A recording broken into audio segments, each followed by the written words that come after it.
Bloomberg Audio Studios. Podcasts, radio, news.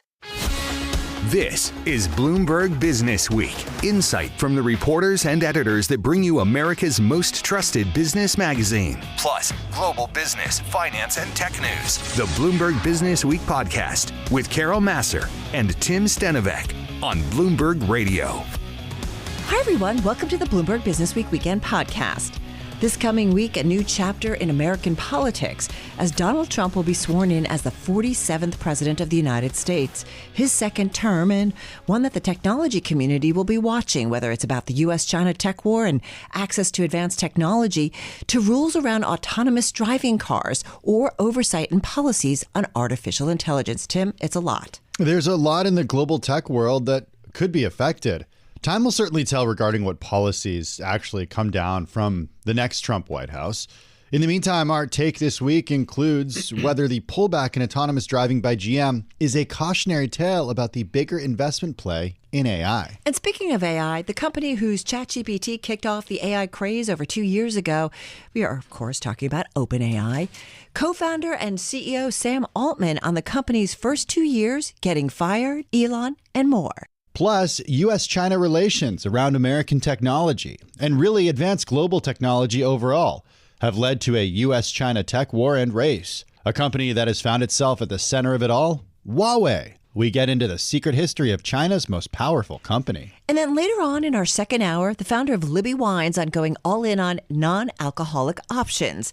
Also, what to spend your bonus on. You got a bonus? No comment. And the CEO of the experiential hospitality company Pursuit on Sky Lagoon in Iceland or riding the gondola in Banff, Canada. We'll also talk with one of the daughters of the late Martin Luther King Jr. about his legacy, Donald Trump, and the state of racial equality. All of that to come. We begin with a column by Bloomberg Businessweek's Max Chafkin on the shift in the mood around self-driving cars despite billions of dollars in investments. Carol, I took my first ride in a Waymo. You were so excited. Back in November in San Francisco.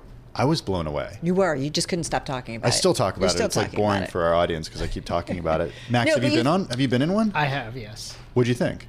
I think it's very impressive. I think that there are real questions about just how widely we're going to see these things be deployed and whether it's a profitable business anywhere in the near term. So a few weeks after I took that ride in the Waymo, Mary Barra at GM basically shuts down the cruise division at General Motors. Yeah, this was the GM's version of Waymo. It was GM's robo-taxi business. And the thing about this that was kind of surprising, this happened in December.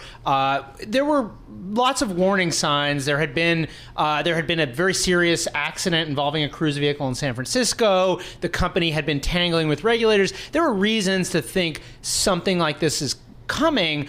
On the other hand, we're talking about a major AI effort at a major American company getting essentially killed just at the time when everybody in the world, you and all the guys in Silicon Valley and everyone else are talking about how great these self-driving cars are. Guilty as charged. And also how, AI chatbots are going to be doing customer service and maybe writing news articles and taking all of our jobs. And so you got to ask yourself, like, what is going on here? Is there just a sort of a unique problem at GM, which is an explanation that you've seen offered? Or maybe there are things here that despite GM's problems signal challenges ahead for all of these companies. And that's kind of the argument that I make in this Business Week column, that, you could look at this and say, wow, great news for Waymo. Their main competitor has just given up. On the other hand, I would argue that the challenges that Cruise faced, which there was definitely some mismanagement. There was a very bad accident, and I think what pretty much everyone would agree was a poor response to that accident. It actually led to an admission of criminal behavior on the part of GM. But that they also had massive losses and a pretty small fleet. I mean, GM spent $10 billion over about a decade, a little less than a decade, getting a few hundred cars in a very small number of places. And if you look at Waymo, as great as those rides are, and Waymos, especially in San Francisco, have become something of a tourist attraction. People go there. Oh, yeah. And they want to, they want to like enjoy they're in Silicon Valley. That aside, we're still talking about a very small fleet in a limited way. And Google, Alphabet, the parent company of Google, which also owns Waymo, they don't break out the finances of Waymo. But if you look at their Other Bets division, which Waymo is like the most famous one, probably the most substantial operation, it has burned through $37 billion over that same period. So again, we're talking about rides that almost certainly cost a lot more than they bring in. Mine was $29. Well, and you know what's kind of crazy is you are such a safety nut. Totally. And so, like, I thought, oh my God, you're going to be freaking out. Like, you were in the car for half hour? Yeah, it was about a half-hour ride, which I didn't know you could take a half-hour drive in San Francisco and still be in San Francisco, but we did. And you were totally comfortable. Yeah, totally comfortable. I was excited about it. And in fact, I was visiting a friend who lived outside of she lived just north of the city, and she drove me back into the city specifically to a place just after the bridge where I could actually get into a Waymo. And she said, we had some friends visiting recently, and their kids really wanted to ride on the trolley. So we went into the city and we decided instead of riding on the trolley, we'll all get in a Waymo together. Waymo? So you're absolutely right, Max, about this tourist destination It's like a cable car. And I mean, you're bringing up a couple of issues that I think should give people pause, especially if you're, building a financial model. Like, I think it's important to say that what Waymo has done, and honestly, a lot of what Cruise did was very impressive, technically impressive. They have managed, as you said, to take humans mostly out of the loop and drive safely in a very difficult urban environment. But doing that requires all sorts of compromises. It creates all sorts of costs. These vehicles are very expensive. They have these huge sensor arrays. You have large staffs of people making sure they don't do anything bad, and then sitting around responding to customer complaints. When a car gets stuck in a parking lot or something, there's a button you have to press on the Waymo, and a customer service rep has to essentially like troubleshoot your supposedly driverless car. So it's like, so there are a bunch of issues that are problematic, I think, if you're seeing this, as some investors are, as a real replacement for like Uber or Lyft. On the other hand, as a thing you can do when you're done riding the cable car, it seems really, really fun. So what's going on and why Mary Barra and others may be rethinking it? Expectations too high, timing issue, the infrastructure not there yet, technology not completely there. So like, what is it? Yeah, absolutely. So I think it's basically all the things you mentioned. Now the most important thing is that in 2023, a Cruise vehicle got into an accident, actually hit a pedestrian, ran a pedestrian over. It wasn't, the initial impact was actually not really the fault of the driverless car. It was, the pedestrian was hit by a human driver, knocked in the path of the Cruise braked. And then what happened next is what was really troubling. A normal person hits somebody on the road, they get out, they make sure they're okay, hopefully. In this case, the Cruise just drove to the side of the road, dragging this woman 20 feet along with it. And so you're talking about an incident that doesn't happen in a normal car, and doesn't, and there have been reports on this. This led to a huge back and forth with Cruise and federal regulators and California regulators. Fines were paid, as I said. So there's that, and then there's the fact that GM had been making these huge promises about this thing. I mean, what was so stunning is Mary Barra at this, as recently as 2023, was saying this is going to be a $50 billion a year business. And just over a year later, they pull the plug. So part of it, of course, is the sense that there's a breach of faith, right? The relationships with regulators are really important, but also losing huge amounts of money and already moving probably not as quickly as they wanted, and now with this latest thing having to move potentially even slower. I just think the economics here are not that great, and the accident created a bunch of pressure on the division that wasn't there. Maybe would have been able to go along for a lot longer. Waymo is a little different, partly because Google is is a very profitable company, and Waymo benefits from an essentially unlimited cash cushion, or as it's it's up to the CFO of Alphabet, but a relatively generous situation. Waymo also, unlike Cruise, has moved a little bit more slowly in terms of like commercial adoption. They, I think people in the industry think that Cruise was operating somewhat more aggressively, and in that sense. But when you talk to experts in the self-driving car world, right? They all expect that there will be additional incidents like this because it's just a numbers game, right? Like, as you said, humans create a lot of car crashes. Even if robots are much, much better than humans, you're still going to see some very messy situations, right? And that's going to create further uncertainty. Elon Musk has entered the chat, and he's entered the White House as well, as the New York Times reports. He's going to have potentially some office space at the White House where he gets things done. He has the ear of the president. The robotaxi that he promises, he says, has built a better mousetrap for cheaper than Waymo.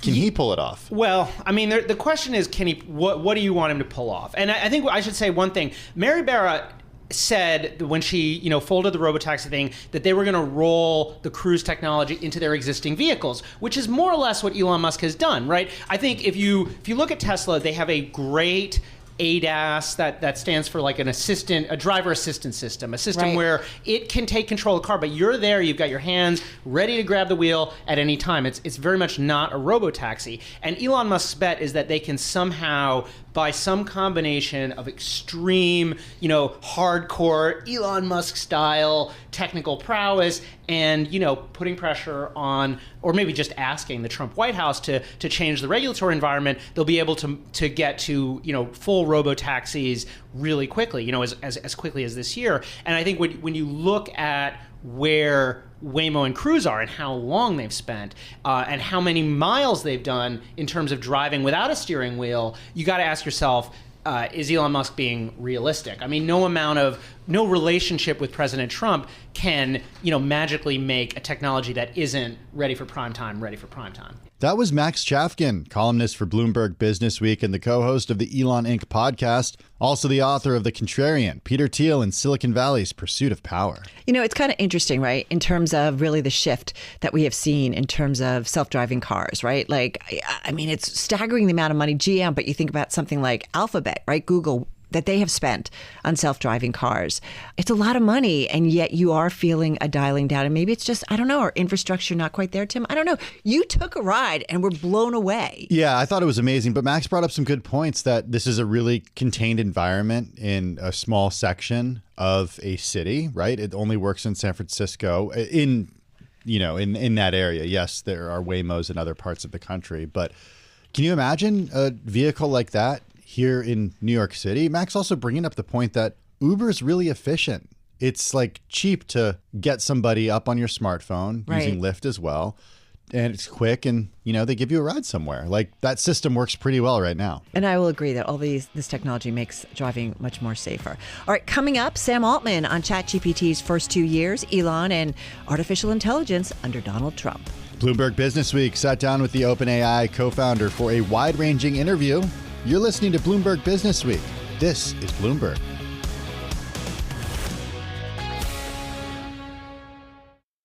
You're listening to the Bloomberg Business Week podcast. Catch us live weekday afternoons from 2 to 5 p.m. Eastern. Listen on Apple CarPlay and Android Auto with the Bloomberg Business App. Or watch us live on YouTube. It's more than 2 years since things were kind of quiet over at OpenAI, which back in November of 2022 was a startup so small and sleepy that the owners didn't bother tracking their web traffic. So reminds us and writes Josh Tieringal, who caught up with the OpenAI co-founder and CEO Sam Altman to talk about his infamous 4-day firing, how he runs the company, thoughts on another co-founder, Elon Musk, of course, and the impact of a Trump presidency on AI and more. It's all in the conversation. We welcome Bloomberg Businessweek freelance contributor Josh Tieringal. He is, of course, former editor of Bloomberg Businessweek, and he joins us from New York City. Hey, Josh, great to have you here with us. I have to say this has to be one of the most sought-after individuals to talk to. When he does an interview, we all kind of sit up and listen. How did this come together, and why did he want to talk now? I've spoken to him a bunch of times over the last couple of years, and he reached out basically saying, look, it's been 2 years since GPT launched. It's been about a year since the board firing. I think he was eager to kind of put a bunch of this stuff behind him. He's probably tired of being asked questions about it. So he invited me to come out and really talk through it all, and do it at some considerable length. We spent 2.5 hours together just really rehashing it and did a past, present, future. So it was really his initiative. You talked about, and I think one of the most interesting takeaways for me, Josh, was the drama that occurred when he was briefly ousted as CEO. We're going to get to that in just a few minutes.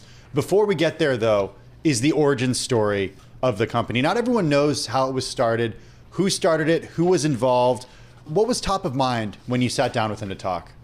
I think he was in a reflective mood. Anniversaries are pretty arbitrary. Some people observe them and get sentimental around them. Some people don't. I think that he was feeling very much like, this is a different company today than it was 2 years ago. When we talked about the sort of founding myth, companies that are successful get, it sort of hardens, and there's this belief that there was this kind of founding dinner at OpenAI where all the founders came together, declared their intent, and that was the beginning. And in fact, what he wanted to correct the record on is it really started because he was a deep AI nerd, a decade and a half ago when it was not particularly cool. As he was monitoring progress, he really pursued Ilya Sutskever, who was his co-founder and who was a researcher who was really pretty deep into, pursuing artificial intelligence. Sam really pursued him, and he just wanted to say that the first thing for him was this dinner the two of them had, and that dinner produced a lot of the sort of philosophical, research-driven take that's still very much at the core of OpenAI.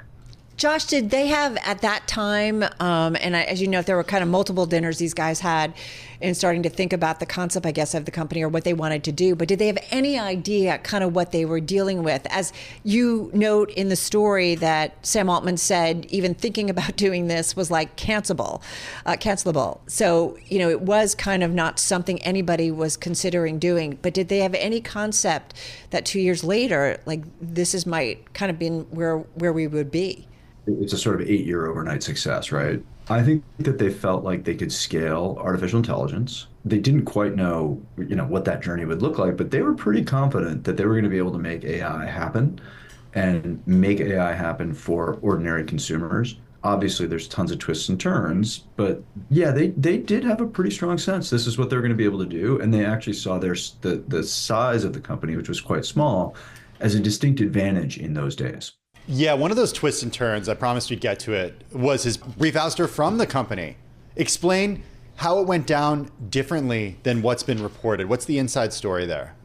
The key component is just that there's been complete opacity around exactly what happened. There was this sort of 4-day hostage taking where nobody quite knew what the future of the company was going to be. We knew the basic details, which are that he had been fired and the board had fired him for what they termed as not being consistently candid. Didn't know what about, didn't know what they were referring to. He says still he's not totally sure what they're referring to. And I think, in the piece, I kind of challenge him a little bit. I think ultimately what it comes down to and what he talks about is that, the company was founded with this very, noble and pure idea about AI research. What they determined along the way is that if you're going to be competitive in the field of AI, and if your product is going to be meaningful, you need to be able to pivot. You need to be able to devote very large sums to compute, which is the process of actually training these AI models, and that there was a divorce coming with that board.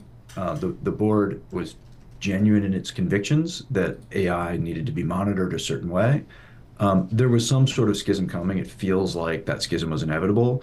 Sam, in the interview, says he probably should have been aware that there was greater risk of that schism than he actually was. He says he doesn't have great EQ on these things. But, what we really get out of the piece is just him telling us moment by moment what those 4 days were about, the negotiations to come back, the brief window where it looked like he was coming back and there would be no issues. Then the board named Emmett Shear as a CEO. And ultimately, the kind of rebellion from within the company that brought him back, and I think led to changes that were probably inevitable. And in the future, we may look back on this and say, this was a company that could have done all of these things over the course of a couple of years, and they ended up doing them over the course of a couple months as a result. So it may have turned out to be a blessing. At the same time, he, clearly, it's a strange and traumatic experience to be not only fired in public, but then to be dangling for 4 days in public while there are reporters outside your door, reporters outside the door of your former company. So I think he was trying to put that in perspective, and I believe we got more information on it than has ever been out there before. But a very strange episode, even looking back on it now. Yeah, it's like watching, I feel like a streaming series when we were reading or going through it. Having said that, does he feel like, Josh, that the board, that the company is behind him? Does he feel kind of comfortable, or does he feel like he sometimes has to look over his shoulder and kind of gauge where everybody is? Well, it's a completely new board that he had a large role in composing. I think that the brief firing was an occasion to basically say, look, are you in with the new vision or are you going to leave?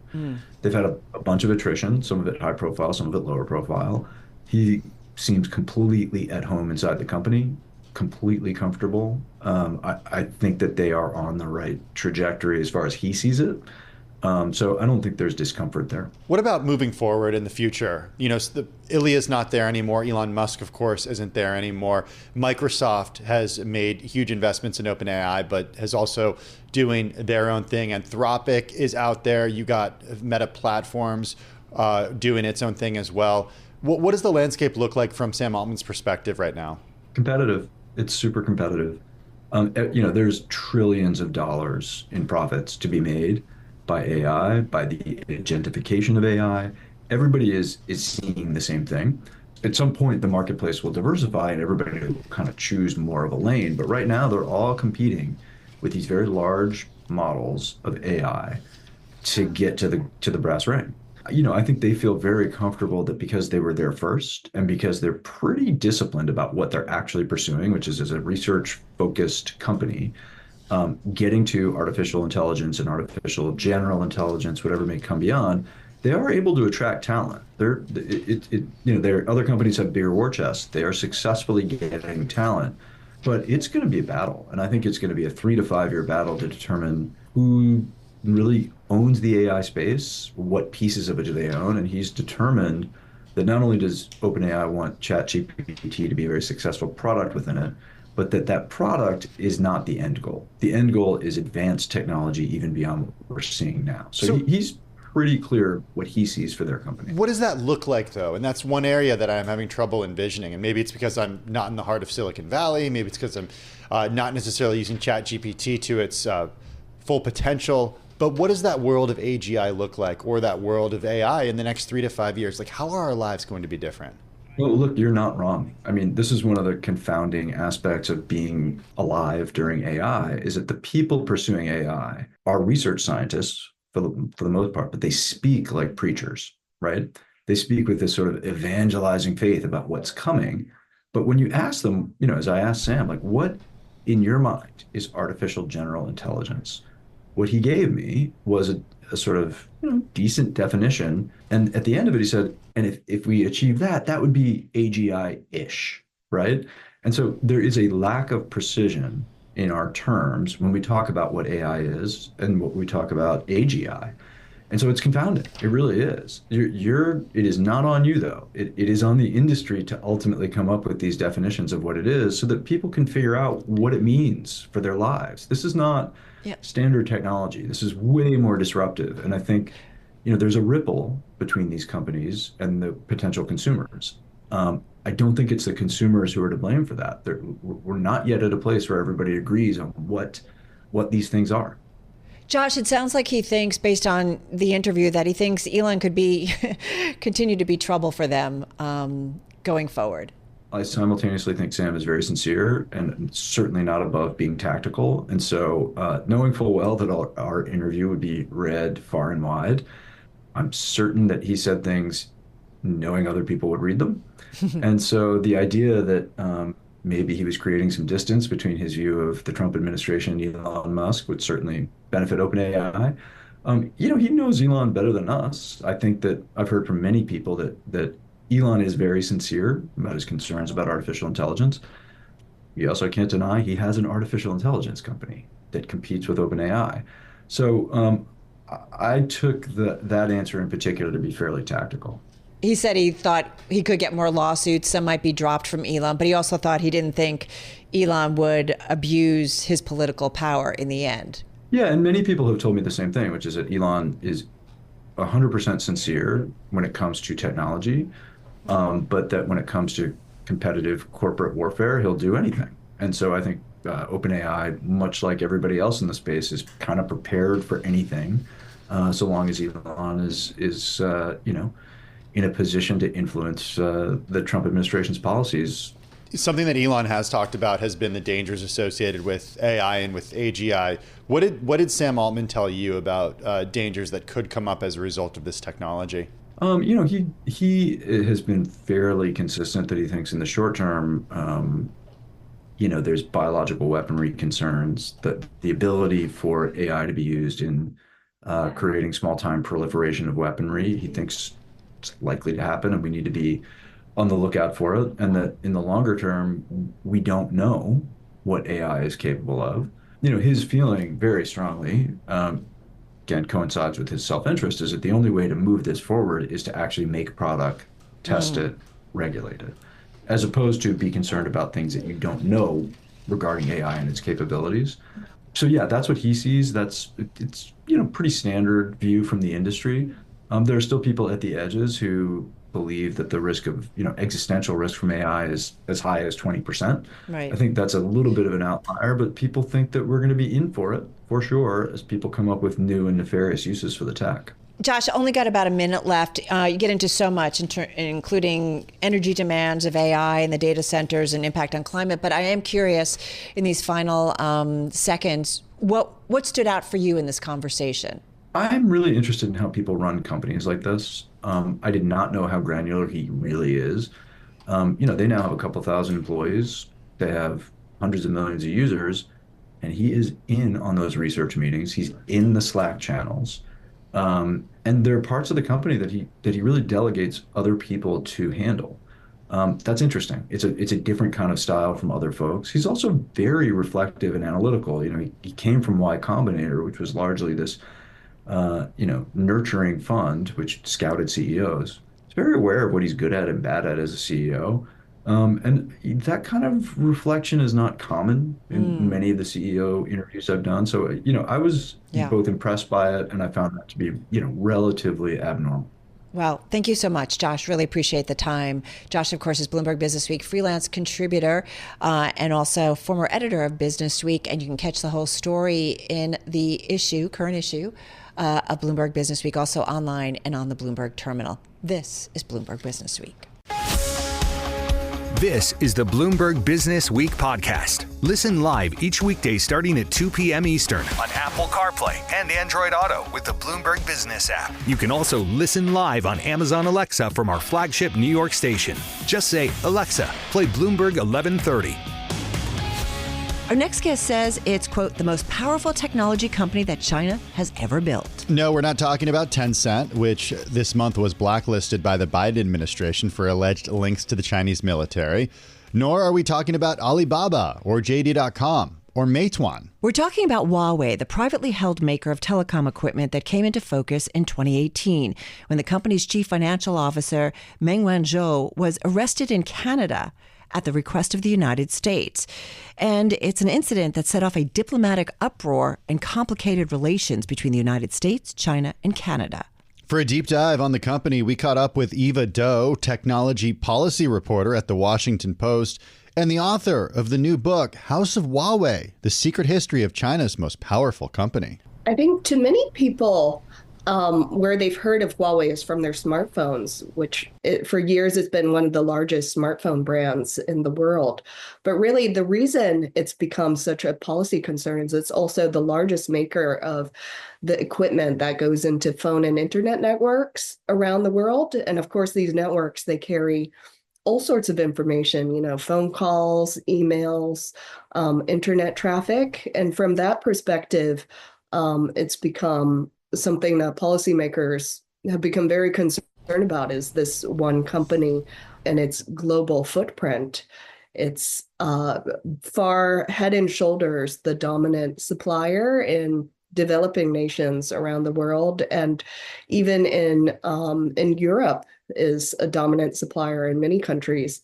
One thing we want to ask you, we've spent a lot of time over the last few years talking with Andy Purdy, who was the chief security officer for Huawei America. He would come in every few months. Yeah, and we would talk to him about kind of the strained or growing strained relationships, certainly in the tech environment between the US and China. And he was adamant about Huawei not being a security risk to the United States. Right, exactly. And so I am wondering, in this environment, access to an administration. You've got Elon Musk, a certainly high-profile member of the tech community.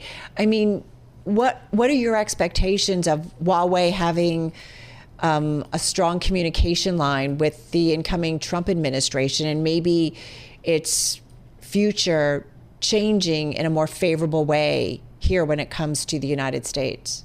I think if that happens, that they make this kind of rebound in communications in the United States, that would be defying expectations. In that the incoming Trump administration, if you look at who is in Trump's team, there's a lot of security hawks. A lot of people have been vocal critics of China for many years. And so I think what we can expect is for policy to be, even more stringent than it has been in recent years as far as control of technology being transferred to China. And from that point of view, I would say it's hard to see where the bright spot is for Huawei in the US market in the foreseeable future. Oh, that's interesting. Okay, so I have a few questions around this. One of them being the opportunity for Huawei outside of the U.S. Because, we've talked a lot in the past few years about China's growing influence with the Belt and Road Initiative, and I'm wondering, from a cybersecurity perspective, from a telecom infrastructure perspective, are they able to use that as a lever in any way? Well, I think so. And part of that is just there have been so few alternatives in this market. There's very few players. And so the question is, if you don't use Huawei, what do you use for these developing countries? And so that's sort of been what officials in many of these countries have been saying, which is, the United States wants us to take Huawei equipment out, but what do we do then? Sort of the only comparable vendors for the most part have been European companies whose equipment is far more expensive, and that's just outside of the budget for many countries to do. So part of the U.S. policy under the Biden administration has been to programs to develop new competitors making this kind of gear so that countries do have an alternative if they actually want to switch. Eva, I am curious, you really get into the details of the history of this company that I think most people didn't even think about until we had the problems and the issues, right, of a few years ago. Why is it important to understand the history of this company in light of the security considerations that many global leaders are concerned about when it comes to this company? Yeah, I think part of it is just understanding how we got to this point where the U.S. and China are so acrimonious, and there's so much distrust, especially regarding the technology industry now. And so I think Huawei is such a good case study in that it was one of the very first private tech companies founded in China in the early 1800s. And it's been on the front waves of these changing sentiments, China's globalization, that heady period where China was very much embraced by the world, and these tech companies were embraced by the world, and moving towards, this current moment when, the fear that China is a real rival and adversary, capable adversary to the United States is so on the forefront of policy decision making today. Okay, so bring us to 2018 when the company's CFO Meng Wanzhou was arrested in Canada. It set off that unprecedented diplomatic uproar. She was held for years as this played out in the courts. What happened there? Yeah, so that was the moment when the rubber kind of hit the road. So for years, there have been these concerns bubbling up in the United States and other Western countries about Huawei. But it really was that moment when the CFO was detained. And at the same point, the Trump administration put these sort of unprecedented sanctions on Huawei that sort of moved us to a new sort of Cold War-esque era. In a sense, it's a big part of the story is about the shift in China over the years that Huawei has existed. Listen, you did a ton of research on this, interviews, archival research. You have reported from China, you've reported from Taiwan during your career. Can you answer the question for us whether or not Huawei is a security risk to the United States? A security risk? I would say probably. And that's something that's outside strictly the company's control. And that what we've seen, I think the clearest evidence we've seen has come out in Edward Snowden's leaks, which is that tech companies' equipment can be used by and is used by intelligence agencies who find backdoors or build backdoors into them, even without the company's knowledge. So in a way, it's not entirely in Huawei's executives' hands. They can say, our equipment is safe, we're doing everything that we can, but it's not entirely the company's control. I am curious, just for size and scope, something we're very into, certainly here at Bloomberg, what are the capabilities? I mean, how should we be thinking about them in terms of Huawei surveillance systems, which are used by governments all over? So this has very much become something that's part like a new business line, these sort of citywide surveillance systems that has to do with, data networks becoming fast enough that you can transmit huge amounts of data. So you can have video cameras and other sorts of sensors all across the city that are just streaming all sorts of information in. There's a number of governments around the world that are using these systems from Huawei. Yeah, and it's very controversial. Huawei's not the only company that supplies them. IBM was actually, the US company was actually the first company that started supplying these kinds of systems.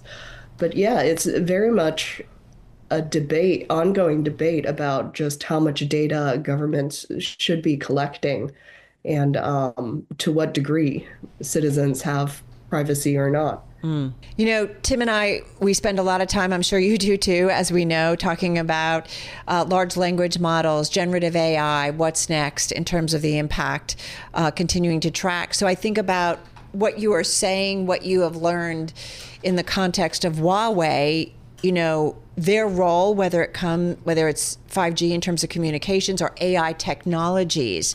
The AI race is on, we know that. So I'm just wondering, how are you thinking about that next chapter and the concerns that we should have considering Huawei's dominance? Yeah, so Huawei is going to continue to be in the conversation for this AI era. So they are China's most advanced company for designing these chips that drive these AI systems. And so China has been importing huge amounts of U.S. chips for years to build, their big data centers, for large language models.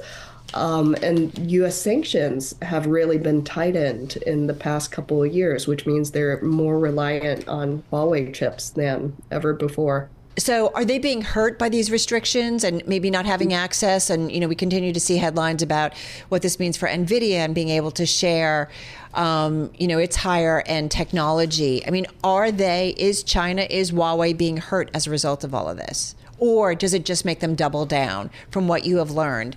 Does it just make China and Huawei double down to make sure that they have the best and greatest? Well, certainly they've very much been hurt in that if you look at their trajectory before these sanctions began, they were growing year after year at an enormous clip.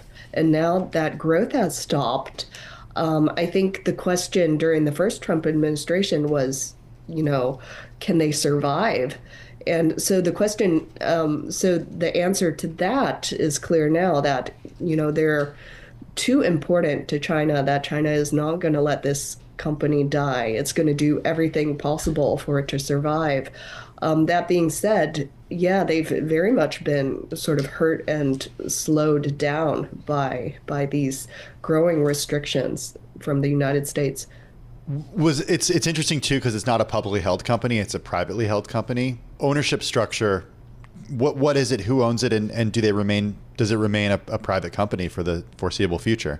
Yeah, so it's privately held, but with the shares dispersed among numerous current and former Huawei employees, and that for years has been a major part of the incentive program of how Huawei's founder, Ren Fei, got engineers to work incredibly hard towards this cause, which was part of their compensation, was in the dividends they would receive from the company's performance.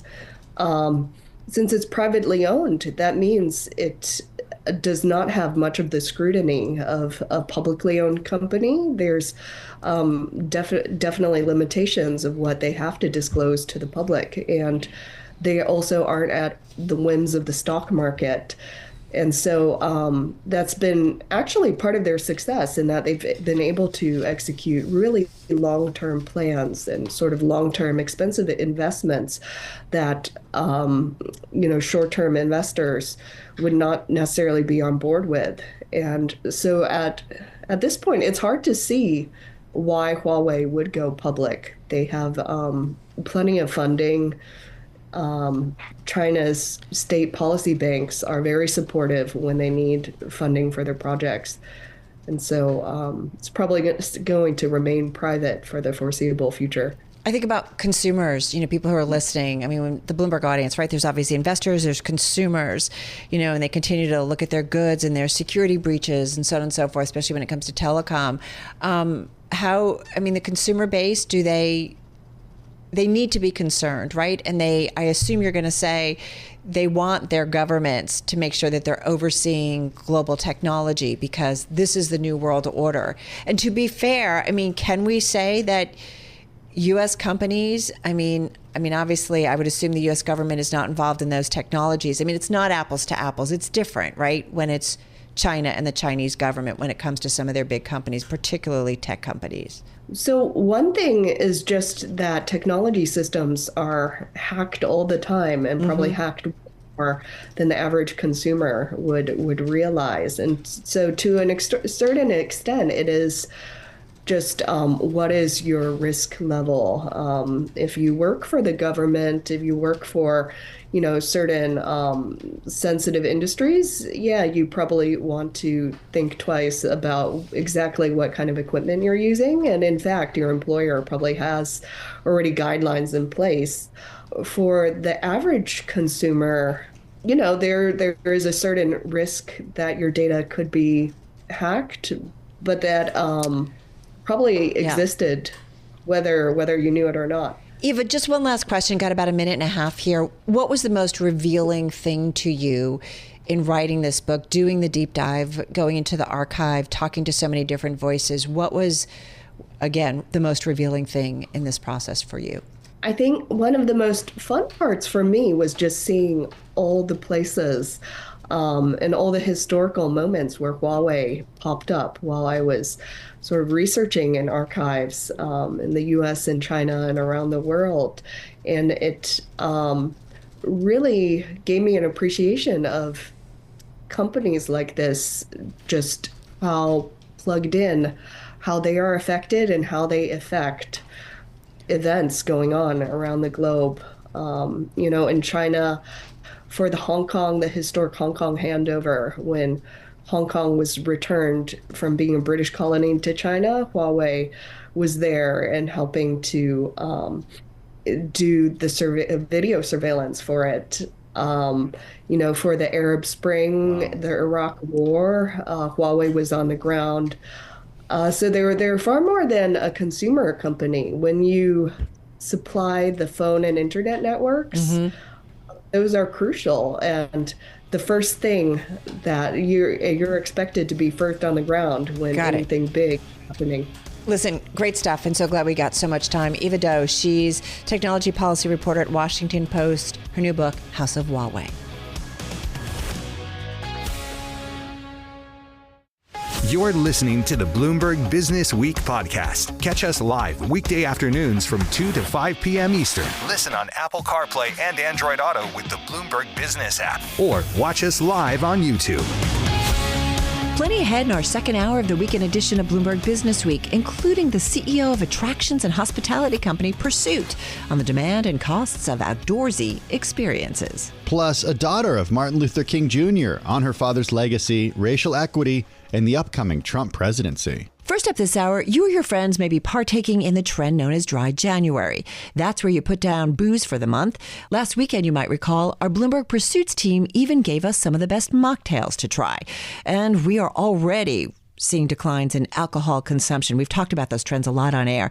And at the same time, a rise in non-alcoholic options. 2 years after launching low-alcohol products, the California-based winemaker Libby Wines is now shifting its entire focus to non-alcoholic beverages. Grant Hemingway is co-founder and CEO of Libby Wines.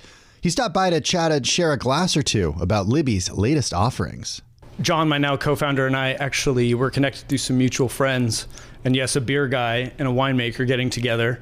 John did cut his teeth in that sessionable category, but I think it was one of those early indicators for him and for me watching from afar that this moderation wave was forthcoming.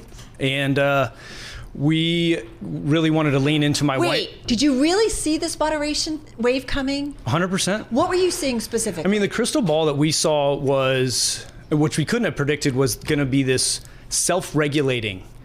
Meaning there are a lot of people out there, and there's these buzzword terms, zebra striping or bookending, which I don't know what that means. So a session, it's like a drinking session or a socializing session in which you have a full-fledged cocktail or a glass of wine, and then you mix over to a non-alcoholic.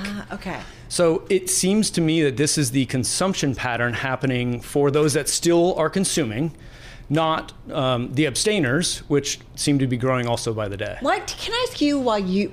I know you and I have talked about it. Oh, you I've talked about it. I'm happy to talk about it. You used to drink some alcohol. Yeah, and even, to be fair, I did have a sip of like a really nice stout that my wife opened the other night. Yeah. I get really bad headaches when I drink. And what I found was that the less I drank, when I did drink, the worse the headaches got with less alcohol. Yeah. And I thought to myself, it is not worth, after drinking one beer, to wake up and have my day the next day completely ruined. So I don't know if it's like an allergy or something, but it was, fortunately, it was very easy for me to stop drinking because I wasn't drinking that much anyway. But what I noticed, Grant, and maybe it's just kind of like a bias of where I am in life, but a lot of my friends were having kids, they were getting into their 40s. They were like, if I need to be up early, I can't be staying out late. I need to be prioritizing rest and sleep.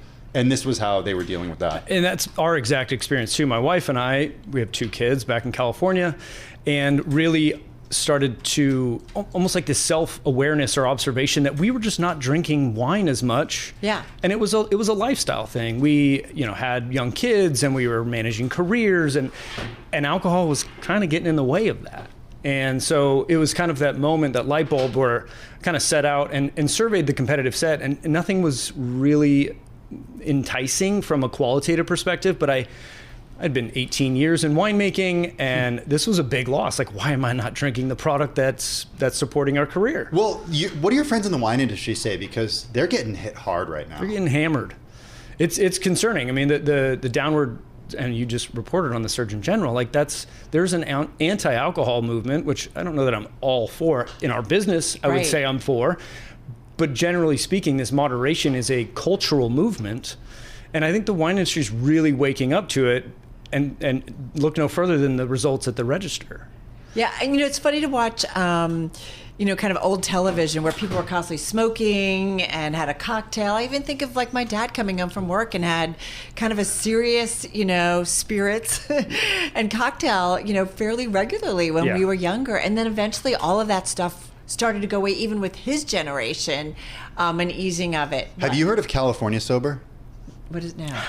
What is it? I know Grant has heard of California sober. Yes, California. Apparently, California sober is you abstain from alcohol, but you partake in THC. Okay. Or everything else. Everything else. Wait, is he blushing? No, he's not. Well, no, this is just the bronzing that I get from being a Californian. right, so Grant, let's talk about, because you brought us a couple of sparkling. You brought us a sparkling white and a sparkling rosé. Yes. And I'm curious about. I'm going to pour some, and Please. you can kind of walk us through it. But like, tell us, because Tim and I have actually tried some non-alcoholic beverages, and some better than others, we can say. So tell us about what went into making this. I think that was share it around. Yeah, the biggest white space for me was trying to take a winemaker's perspective with a wine drinking expectation. Tim, please, who's our expert. And so I really tried to deconstruct the whole winemaking process. So where are the grapes grown? When are we picking them? How are we fermenting them? Making sure that the non-alcoholic was the end result. And so the whole process. Do you have a glass? Yeah. Or do you already have? Or did you already pour? Oh, so here, pass the glass. Well, folks, it's almost happy hour. The sausage and non-alcoholic wine is being made as we speak. That's right. So go ahead, Thank please. you, Carol. So the whole process for me was trying to appeal to a wine drinker's expectations, and so the dealcoholization or alcohol removal process is very aggressive. It's not as exact as we'd like, and hopefully technology keeps improving. But you remove a lot of the aromatics, the texture, and certainly the alcohol, which is a massive component to the integration of the overall wine experience. Right. So you're eliminating roughly 14% of your product. That's something that really interesting. We spoke to Duncan Fox Did you try it? Earlier, not yet, Okay. of Bloomberg Intelligence. He's a consumer products analyst, and he talked about this at the top of our program today. That the technology to remove alcohol has gotten so much better in recent years. He mentioned Caliber when he was a kid being a terrible alternative to it was the alcohol-free Guinness. He called it drain backup. I don't know what he called it. Drano, like yeah, Drano? like it was Drano or something. Yeah. And so what is the technology and how has it gotten so good? Like, how do you do it? It's a filter, and there are various ways that you're doing alcohol removal, but it basically is molecular weight. It's pretty nice. No, this is good. This is good. I appreciate it. And we're a tough crowd. The process, though, it's very extracted on weight and it's selective, but it's not perfect. And so the imperfections are the removal of aromatics and the removal of varietal character.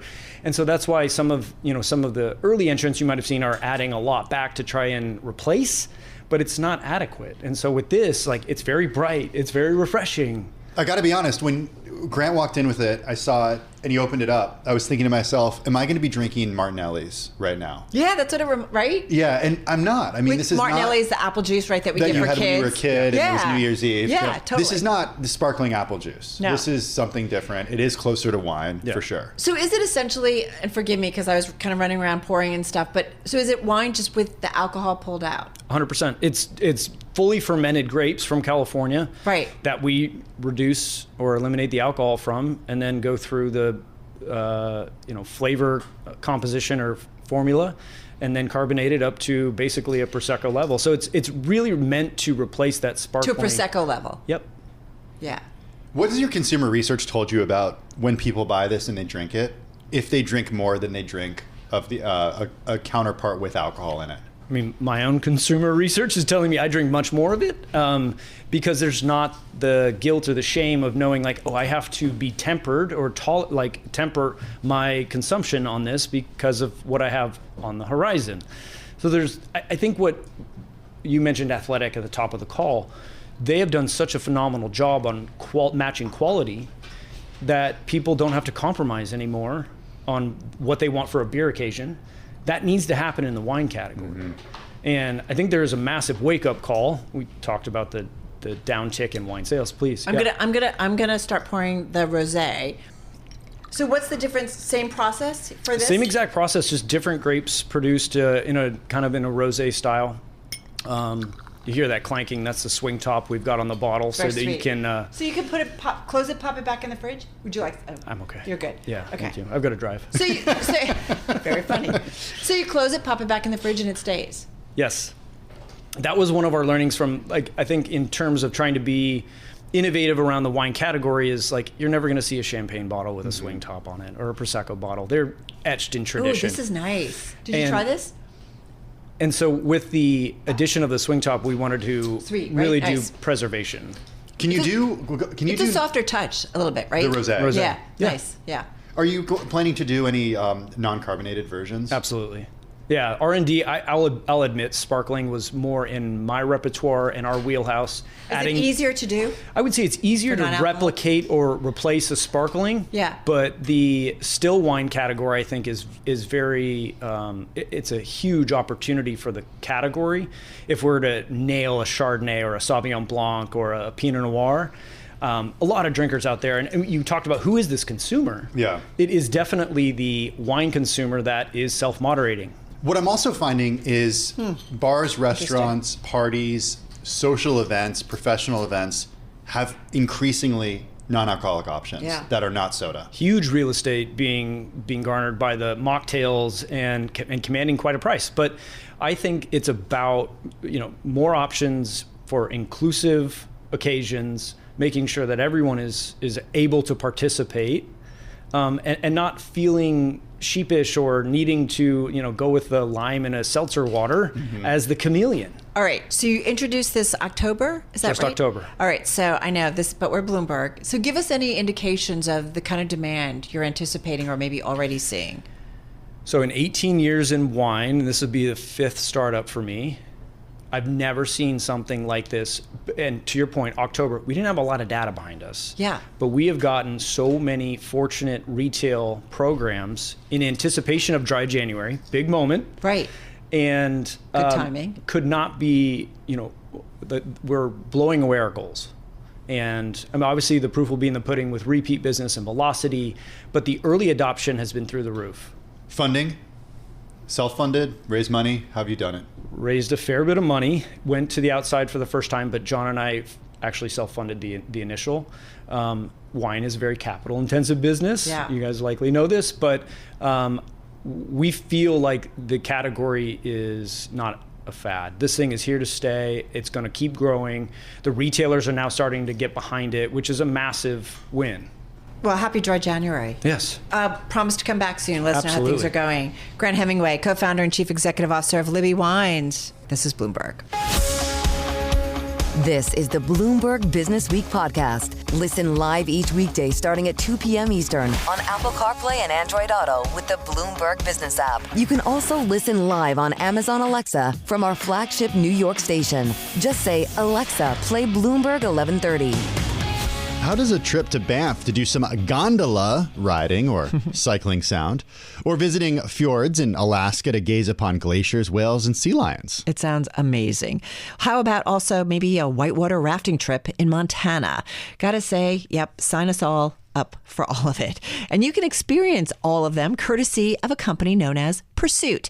The company calls itself a pure play hospitality and attractions company. David Barry is president and CEO of Pursuit. He stopped by our studio to talk about the demand and the growing demand for outdoor travel. What's unique about our business in sightseeing and attractions and hospitality is everyone in the world loves a beautiful view. Doesn't matter where you're from, doesn't matter what language you speak, doesn't matter whether you can ski or golf or you have any athletic ability at all. All you have to do is love a beautiful view. Well, it's interesting. What does the environment, for tourism, we've talked about coming off the pandemic, all people want to do is experience things and go out and do things. They want to get out of their house to do things. Is that continuing, or give us some perspective versus what you've seen over the last couple of years? Well, what's everyone looking for? And in our opinion, they're looking for authenticity. So no one goes to Iceland to experience Alaska. They're going for very unique things around the world. And so buy less stuff, do more things. Life is precious. This is no dress rehearsal. Right. You might as well go and see and do the amazing things that you would like to do. And that's really what makes our business model work. And that, we're in a rather unique position. We have a 10-year head start, a 10-year track record of great investments that have driven shareholder value. And it's a way for us to position ourselves into the future, continue to grow, and think of iconic, unforgettable, and inspiring experiences. So, David, the demand, though, continues at the pace you've seen over the last year or two? Like, give us an idea in terms of what consumers are up to. I think consumers are excited. And yes, there are certain segments of the consumer base that are more price sensitive, but in the markets that we're dealing with, folks are ready to go and spend money on great experiences. And you've just got to work hard to deliver to people's expectations.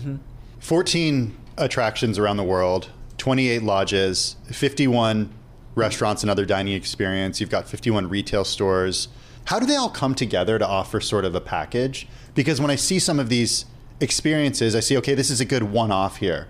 But how do you get to control the entire experience with these assets? Yeah. So think of Pursuit. Pursuit is a house of brands, not a branded house. So think of human behavior, and you had mentioned Banff, and you might, you're planning a cycling trip to Banff with your buddies. Sounds good. And you're planning to come, and so sounds like he knows Tim a little bit. You do some searching, and up comes, and you search Banff as a destination, and then the next thing you enter in the search bar is great things to do in Banff. Bam, up it comes. Lake Minnewanka boat tours, or the Banff gondola, or any of our different experiences. So we're lucky we get to surf behind the power of the destination, which drives search results and drives. But all those things are your assets that you mentioned? Correct. Okay, so I want to bring in Elizabeth Sedrin's comment from a little earlier today. She's one of our producers. She's one of our producers. She said, are they trying to compete with a company like Vail Resorts? And I said to myself, I said to Elizabeth, I don't think they are. But now, after hearing you say that, you remind me of what happened over the last 20 years. And I think Elizabeth was right when Vail Resorts bought Colorado Mountain Express and now rebranded it Epic Express, or Specialty Sports Ventures, the chain of rental shops where you rent skis and stuff. So then they control every different aspect of a tourist dollar that comes out. So I spent 3 decades in skiing in a former life. And I can tell you the one thing that's very different in our world is we're not getting involved in skiing. So I don't need snow, and I don't need anyone with an ability to ski. So all you have to do to enjoy our experiences is enjoy a beautiful view. And so we have a simple strategy: refresh, build, buy. So refresh existing experiences, build things that are unique and connected for guests to visit and enjoy, and then buy things that we think fit our platform. But the idea is you want a customer to go to one of your locations or one of your experiences and hopefully continue to do other experiences, correct? Yeah, you want a guest to really think about, when they're visiting a destination, how do they connect with what is authentic in that destination and what is unique and different, because so much of the world is the same when you travel. So if you can create uniqueness, a guest then enjoys going from one experience to another. Okay, not apples to apples. Our Charlie Pellet is a big cruiser on a lot of cruise ships. We talked to the Carnival CEO. I'm saying not apples to apples, but they're often repeat customers. And I've done pieces where I'm on a cruise ship and they're like, yeah, this is my 13th cruise or my 20th cruise, if you will. How many of the people who do one of your experiences come back and do others? I do think we have less frequency than the cruise industry in terms of that really devoted, participative type visitor. Yeah. But what we do have is folks that really enjoy an experience, say, in the Canadian Rockies, and the next year they're looking to go to Alaska and experience that. Or they've somehow gotten onto the Pursuit website through a variety of different things, and they realize we have an amazing attraction in Iceland called Sky Lagoon. And so they weren't really planning to go to Iceland through us, but all of a sudden they're going to Iceland and have an experience that they know, wow, the Banff Gondola was so much fun. I'm pretty sure Sky Lagoon's going to be fun. Do people know that the Jasper Skytram or the Banff Gondola is owned by Pursuit? Some do, some don't. We brand everything sort of an experience by Pursuit, but we want the experience in Jasper to be very unique and connected to Jasper. Jasper's a very unique place. If you told a citizen in Jasper that we want you to be like Banff, they would come for you with the pike and the muskets, right? It's not what they want. They want their experience in Jasper to be truly unique. So uniqueness and authenticity is the order of the day. Is expansion of where you offer up new locations, David, are you thinking very carefully about, you want to make sure that while it's a different experience, the level is the same so that people understand the Pursuit brand stands for something? Yeah, I can cover our criteria for acquisition and growth really quickly. So one, is it iconic? Is it unforgettable? Is it inspiring? Does it have perennial demand? Are there big barriers to entry? Is it an EBITDA margin that's attractive? So we run at 30% EBITDA margin before public company costs, which is a great margin. Right. Do we want to go down to 14? Well, no, it's got to be something that we think is going to be able to be improved. And then finally, we look for good neighborhoods. And what I mean by that is good rule of law, good property protection, good places to do business in that our investments will be well protected. Where are you thinking about expanding to or buying assets in? So firstly, we're very lucky in that we've identified a couple of growth levers. One is internally within the business where we can invest and make things better. And we've put about $200 million aside for that growth over between now and 2029.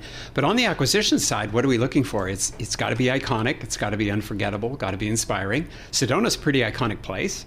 A good example. But what could you acquire in a place like that would add to your portfolio? I'm not sure I would say, even if I knew. And but I think the opportunities we have are really global in nature. We're very concentrated North America, Q2, Q3. So the benefit of doing something counter-seasonal, if we could, we're very weighted to the calendar of Q3 in North America. So we've got opportunity counter-seasonally, and that leads you to different locations around the world. So yeah, if we could be busy December to April, that'd be even better. So global acquisitions at some point?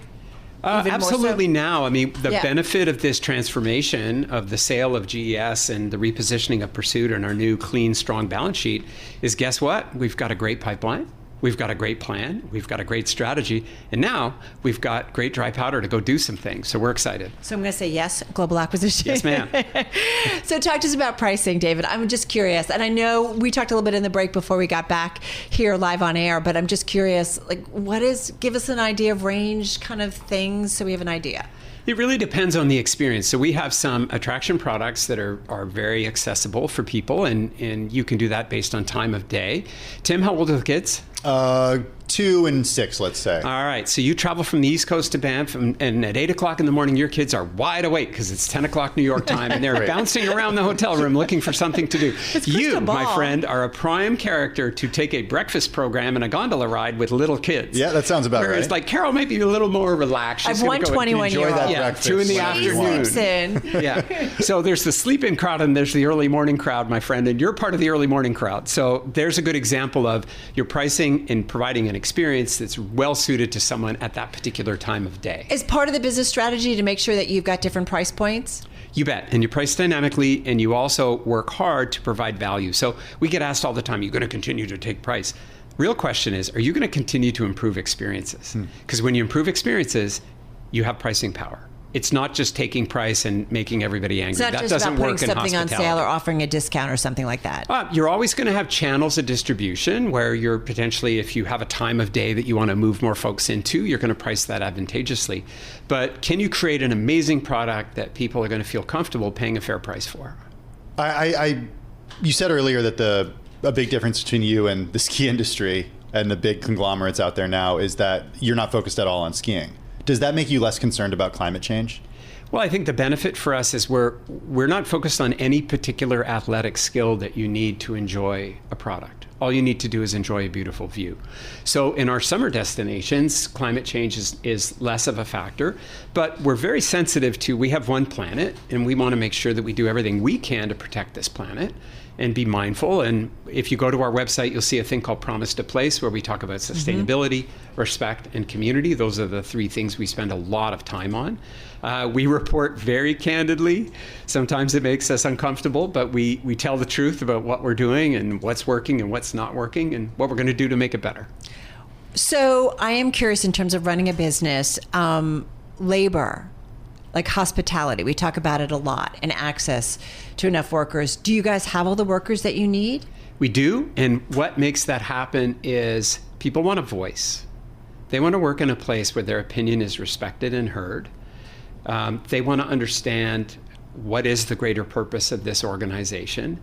We do multiple team member surveys in a year. The amount of comments we get are incredible. I do a live town hall broadcast every month where people can ask questions anonymously, and they do. And so it's all those things that work to create culture. So a culture of respect, a culture of innovation, a culture of great leadership, and genuine interest in others will drive great hospitality experiences. Okay. What's an experiential trend that you're seeing happen right now that you haven't tapped into yet? Like what do you see out there? Like, I want to go do that because that looks really cool. I've never done it before. We don't offer it. I think that there are things that involve winter product in exotic destinations that people are experimenting with.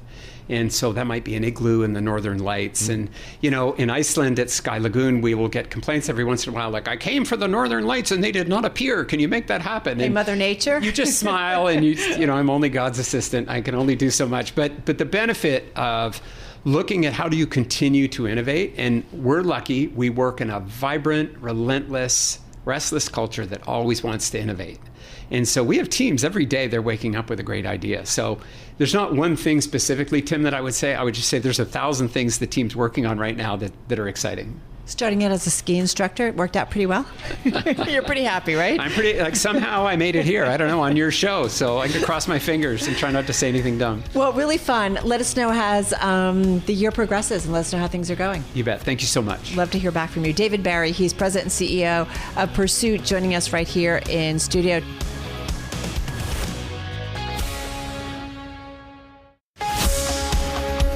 This is the Bloomberg Business Week podcast. Listen live each weekday starting at 2 p.m. Eastern on Apple CarPlay and Android Auto with the Bloomberg Business App. You can also listen live on Amazon Alexa from our flagship New York station. Just say, Alexa, play Bloomberg 1130. Well, as all of you know, Monday is Martin Luther King Jr. Day, a federal holiday that celebrates the life and legacy of Martin Luther King Jr.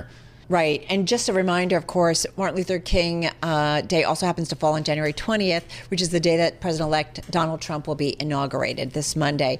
Tim and I will be doing a special edition of Bloomberg Business Week that afternoon, looking at the new incoming administration and all the policies that may come down. So we want to get into that and more with our next guest, who has a certain very personal story and attachment, of course, to Martin Luther King Day. We are joined by Reverend Dr. Bernice King. She's the Chief Executive Officer of the Martin Luther King Jr. Center for Nonviolent Social Change, which is also known as the King Center. She is the daughter of Martin Luther King Jr. and her mom, Coretta Scott King, founder of the King Center. Dr. King, so nice to have you here with us. You know, Monday for many, it's a holiday. So well, nice to have you here. For many more, it's also a reminder of our difficult past around race relations and discrimination. What does the day mean to you, honoring your dad? Well, it's an opportunity, obviously, for us to not just commemorate his life, but to really look further into his teachings.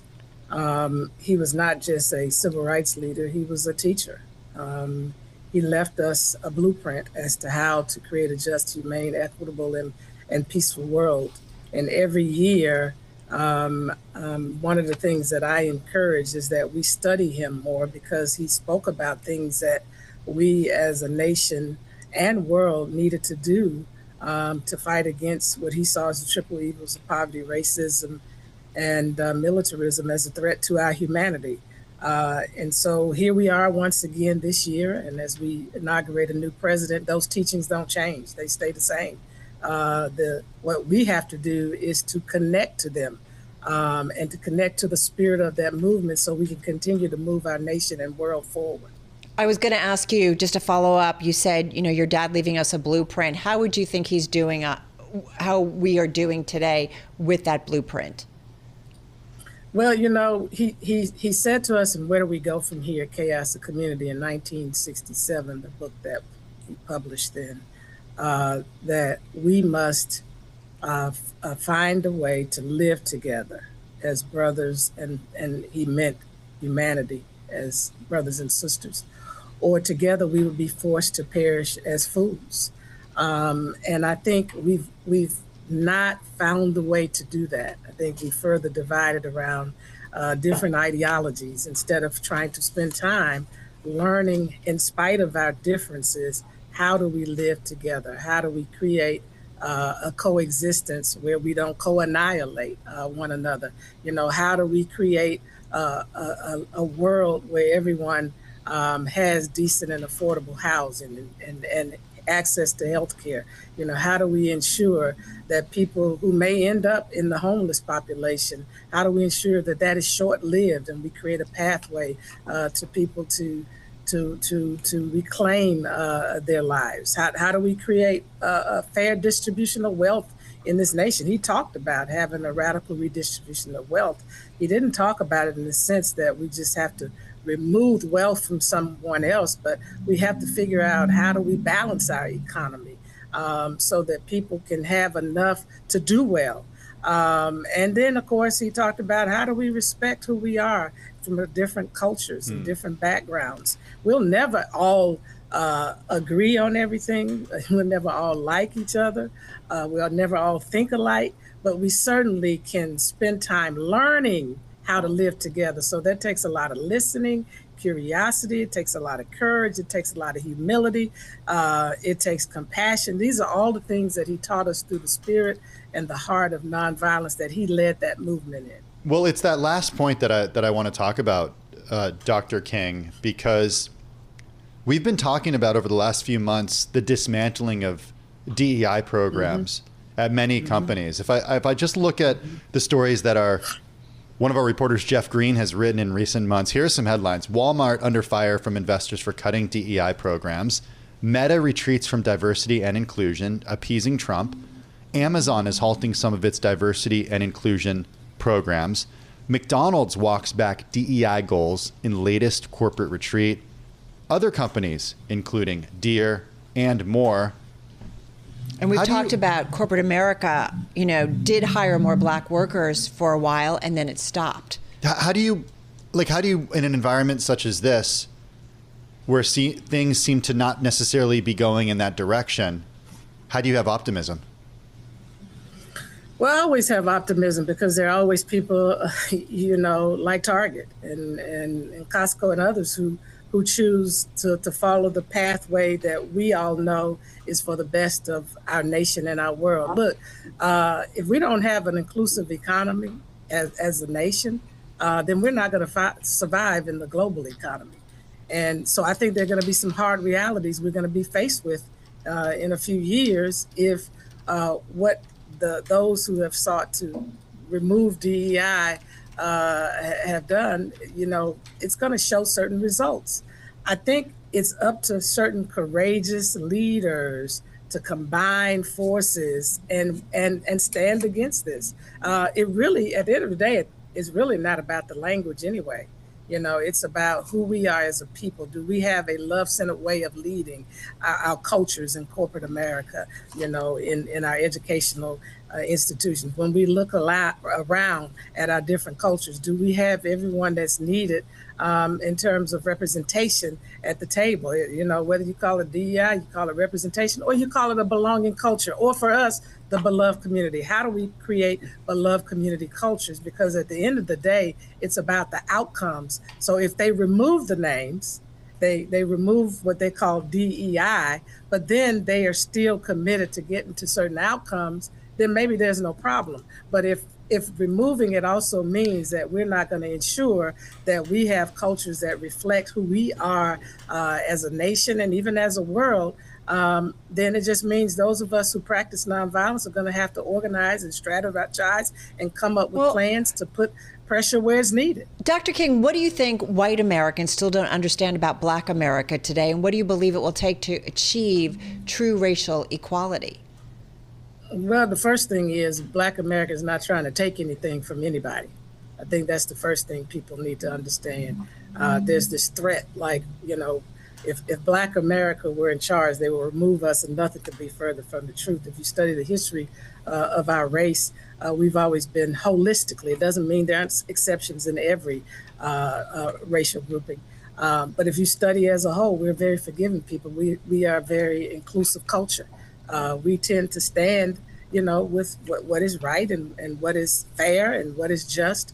And I think there's a misnomer that if we are in these roles, we may do what others do. I think there's a misnomer as to who we are, that, we just get jobs or we get opportunities just because we're Black. No, we're very qualified. If you spend any time on social media, you'll see the number of young children out of the Black community who are finishing college and getting PhD degrees when they're not even 15 yet. They're not even 14 yet. So we have a very intelligent, a very skilled community, and it doesn't take anything away from anybody else's community who has intelligent and skilled individuals. And so the biggest thing, Daddy said something that was very powerful. He said, people hate each other because they don't know each other. They don't know each other because they don't communicate with each other. They don't communicate with each other because they're separated from each other. And so as long as we keep division and separation, then the myths can continue to be the truth. So we have to find a way, as I said, to learn to live together and cross some of these boundaries and not allow whatever every other commentary may say about, any community to rule the day. I need to come and connect with you. I need to learn more about you. I need to spend time with you. I need to experience your culture. It doesn't mean I may embrace all of it, but I'll have a greater understanding of it.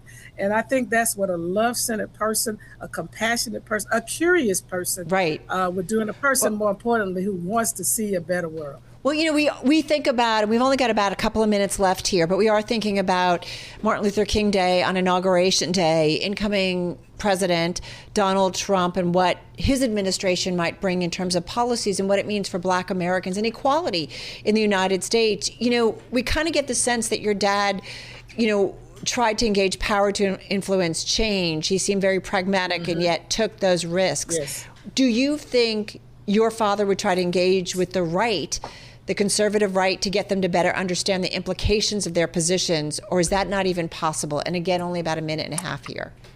Oh, it's always possible. Nonviolence believes in the possibility. Nonviolence actually can help overcome what seems to be impossible. So through strategy and plan, when he went to see Johnson, and Johnson said, look, I've done as much as I can with civil rights right now. I can't get the votes on voting rights. Daddy went back and said, well, we're going to have to get him some power. We're going to have to help him figure that out. So in this administration, we got to figure out where are the connection points. You know, who are the people in the administration we might be able to have access to, who may understand, that can then translate the message.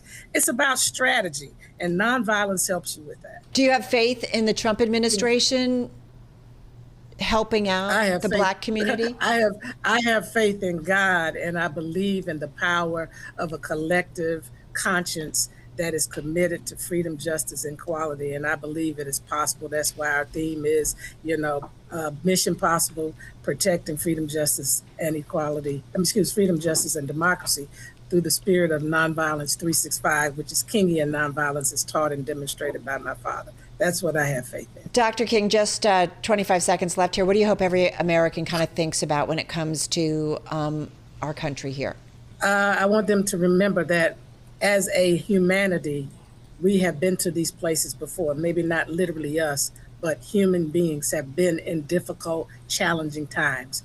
We come from those individuals, and we too have the capacity to rise to the occasion and meet the challenges and move our nation and world forward. Thank you so much for finding time for us. Our thoughts with you, certainly, as we prepare for the holiday and to mark his memory and his legacy on Monday. That is Reverend Dr. Bernice King, Chief Executive Officer of the King Center, joining us from Atlanta. This is Bloomberg.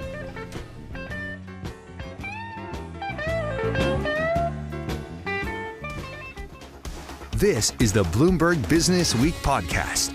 Available on Apple, Spotify, and anywhere else you get your podcasts. Listen live weekday afternoons from 2 to 5 p.m. Eastern on Bloomberg.com, the iHeartRadio app, TuneIn, and the Bloomberg Business App. You can also watch us live every weekday on YouTube and always on the Bloomberg Terminal.